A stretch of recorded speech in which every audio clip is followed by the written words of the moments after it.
Happy New Year! Isang maganda at mapagpalang um, December 31. Today is Saturday sa inyong lahat po at ngayon po ang bisperas ng bagong taon at Happy New Year po sa inyong lahat. Meron po mga humabol na mga pangyayari na labis nating ikinatutuwa. Tayo po ay umabot na ng 100,000 subscribers. Ibig sabihin lamang po niyan, magpapadala po ang YouTube ng Silver Button Award.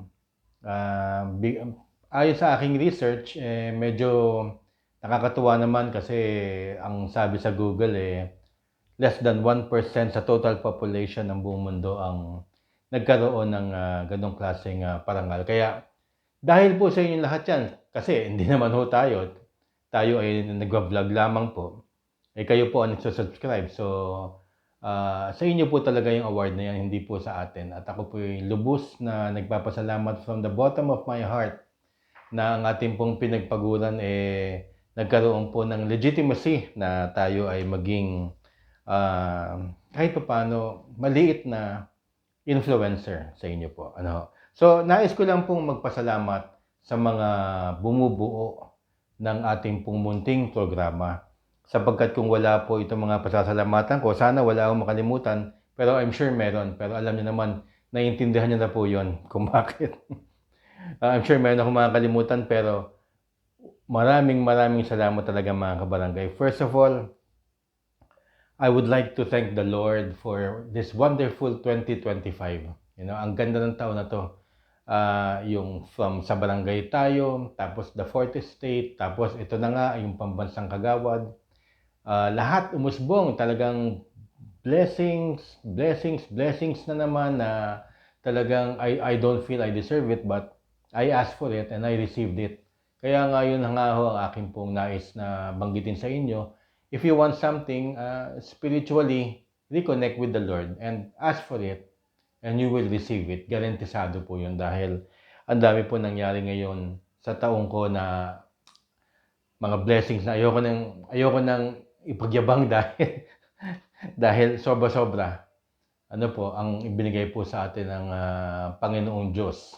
At alam ko sa 2026 mas lalo pa. I'm going to ask for more and I will pray for more and hopefully I would do sacrifices for in behalf of the name of our Lord. Yun po. Second, nais ko po sanang alalahanin at pasalamatan ang the late DILG Undersecretary for Barangay Affairs, Yusek Martin Dino. Dahil kung wala siya, wala hoan sa barangay tayo. The first time na na-conceive ko yung programa, yung sinabi ko sa sarili ko, ang programang ito ay para kay Yusek Martin Dino, hindi naman para sa akin, yung sa barangay tayo. At kinausap nga namin siya and he readily agreed at alam niyo, mahal na mahal niya yung show, kaya lang hindi siya umabot, hindi na inabot na ganito na kalaki. Yun ang pinag-wini-wish niya noon Pero ganun pa, maalam ko kung nasaan ka man, Yusek Martin, alam kong masaya-masaya kayo. The original host of Sa Barangay Tayo, Yusek Martin Dino. Of course, ang original co-host kaming dalawa ni SK May. At SK May, alam kong busy-busy si SK May ngayon. Gumagawa siya ng panibagong buhay, panibagong career. Who knows, baka mag-asawa na si SK. Pero alam niya na nagsimula kami, pareho kaming kabado, hindi kami makapagsalita. Research lang kami ng research, usap kami ng usap, pero hindi namin alam mo na, mga amateur pa kami noon. Pero to Yusek Martin Dino, nasanay po kami na kami humarap sa camera at nagpapasalamat ako kay SK May, hindi niya ako iniwan kahit nawala na si Yusek Martin Dino at nung nawala na nga, sinabi ko kay SK na tutuloy pa ba natin? And siya nagpalakas sa loob ko. Kaya maraming salamat SK May. Of course, hindi makukumpleto. Sabi ko, hindi lang dapat isang kagawad ang naandun. Kailangan samahan pa tayo. May kilala ako magaling na kagawad. At yun nga po yung kapitbahay kong barangay. Taga-barangay San Valley. Si Kagawad Marie Formentera na alam niyo naman na napakahusay, napakagaling na ang gaganda ng mga napasang ordinansa. Bilib na bilib talaga ako sa kanya. At alam kong bagay na bagay siya para sa show. And kita niyo naman yung aming pagkakaibigan kahit na kami naglolokohan it comes across sa screen. Ano ho, kaya naging masaya lalo ang Sa Barangay Tayo. Of course, hindi talaga makukumpleto ang Sa Barangay Tayo pag wala tayong kapitan. Kasi yun ang talagang magdadala. And we needed a leader. Kasi nawala na nga si Yusek Martin Dino and I felt na, I have to pass the baton and the leadership to another person who has more authority about everything in the barangay, barangay matters. At yun nga po, sa tagal-tagal ko pong naghanap, sa tagal-tagal ko pong maraming kinausap at marami siyang naging karibal sa posisyon na co-host ng Sa Barangay Tayo, napili namin unanimous decision si Kags Don Francisco. Kaya maraming salamat dahil marami po kaming hindi alam ni SK at saka hindi alam ni Kags Marie na mababanggit lamang ng isang kapitan na kapitan lamang ang may experience para makapagsabi kung ano yung legalidad at ano yung praktikalidad at paano yung application. Yun naman ho ang Sa Barangay Tayo Legal, tapos practicality, and then yung application, paano mo mapapaandar ang inyong barangay. Yun naman talaga ang goal ng Sa Barangay Tayo. Kaya Cap Don Francisco na sinasabi ko lagi na ikaw na ang face, ikaw na ang bagong muka ng Sa Barangay Tayo. He did not shirk from his duties at shinare niya, in-impart niya sa atin ang kanya pong galing at ang kanyang knowledge. So maraming salamat muli, SK Mai, Kags Marie at saka Cap Don Francisco. At ito pa ang importante.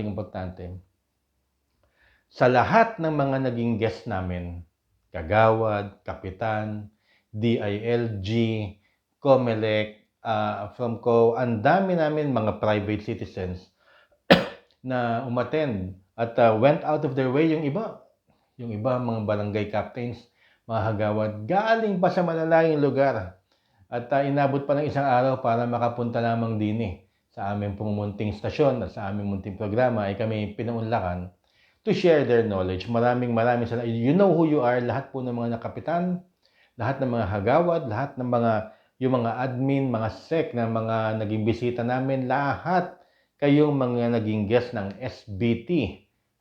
Maraming salamat. Ang laki ho ng tulong ninyo para makamkam natin itong munting award na atin. Isang special pagbati kay Attorney Boom Santiago ng COMELEC po. COMELEC officer po yan ng Pasig, siya ang pinakamataas doon.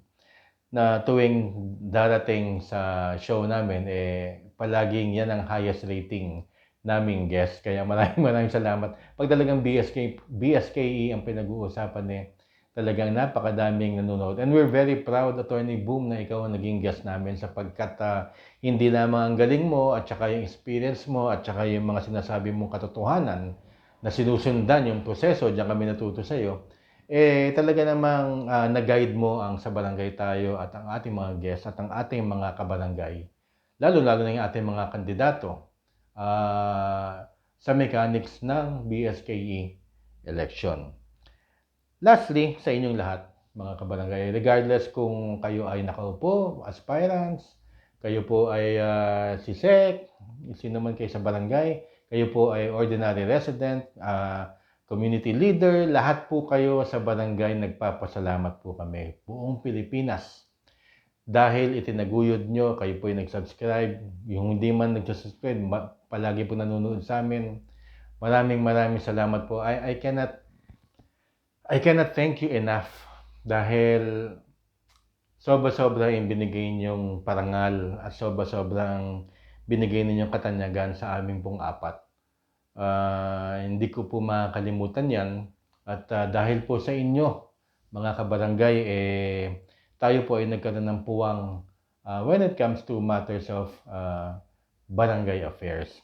We remain to be the most respected and most watched television and vlog sa airwaves at saka sa social media. Kaya maraming salamat po sa inyong lahat. Okay, na-mention ko kanina yung 2026, no? Nandito na nga tayo. One day na lang. Tomorrow would be January 1. And of course, still the most anticipated topic na pag-uusapan natin dito sa Pambansang Kagawad regarding nga dito sa BSKE, no? Kung matutuloy sa November 2, 2026. Alam nyo, ito lang muna ang tatandaan ninyo, kailangan mag-follow lang tayo sa proseso.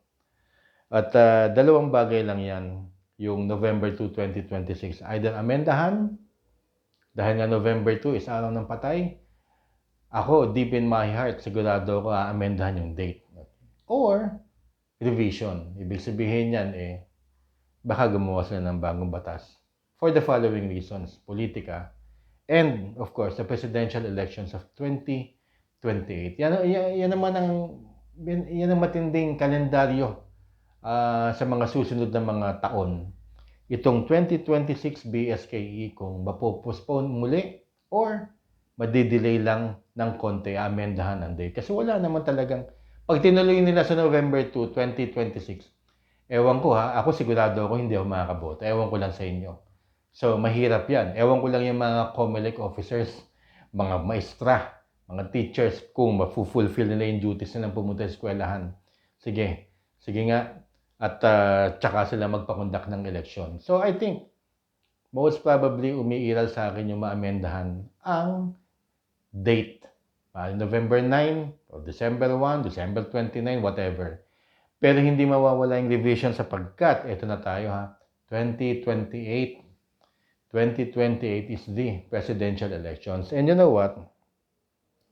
Itong ang leading ngayon, kung ngayon ang presidential elections, bibitinin ko muna kayo sandali. Excuse me. Kung ngayon ang presidential elections, panalo na si Sara Duterte.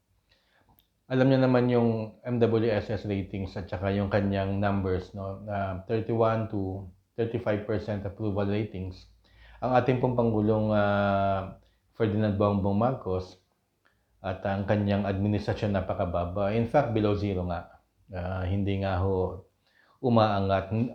Hindi nga ho nagiging positive, negative zero ang sa ating Pangulo. So if ever na halimbawa yung grupo ni Presidente ng administration, kalabanin ang grupo ni Sara Duterte, sa ngayong minutong ito, magbubutuhan, hindi ho mananalo ang administrasyon. Subalit,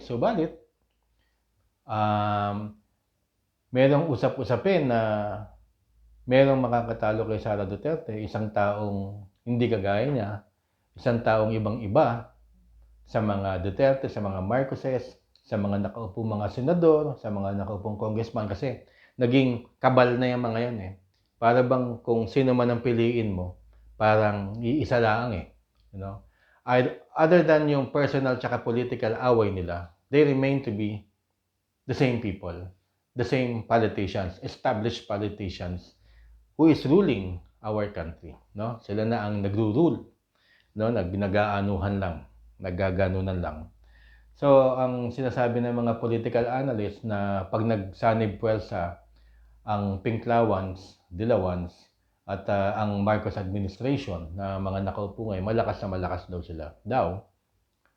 So, sa tingin ng iba at ako naniniwala rin na ang pinakamagandang matchup nito sa 2028 would be Sara Duterte and against the comebacking Leni Robredo. Yan nga po. Marami naman nagsasabi na kaya naman mangyayari at lalakas si Leni Robredo is because may kipagsanib ang mga Marcoses sa mga Pinklawans at Dilawans para nga naman na full force na sila. United na naman. Kasi nung una itong United no? Pero ito na naman. At ang marami nagsasabi, especially yung isang political analyst na hindi ko nababanggitin ang pangalan, pero magaling po yun. Sinabi niya na it would be Leni Robredo for president at it would be President Ferdinand Bongbong Marcos running as vice president. May impediment siya, constitutionally barred siya to run again for president. 1 year, 6-year, 1 term lang naman yan Pero pwede siyang bumaba. Wala akong masama doon. Ayan naman ang binalak dati ng mga Dutertes ni FPRRD. Ang gusto niya yung anak niya si Sara tumakbo as president and vice president muli si Bongbong Marcos. Kaya lang hindi nga natuloy, nag-giveaway. So, ayan ang mangyayari. You know, ako ang analysis ko ganito. Maaaring mangyari lahat yon. In a Leni Robredo Bongbong Marcos tandem, mapipilitan si Sara na kunin si Imelda. Imelda tuloy. Si Amy Marcos. Kasi yun na naman ang nagpakita na loyal sa kanya.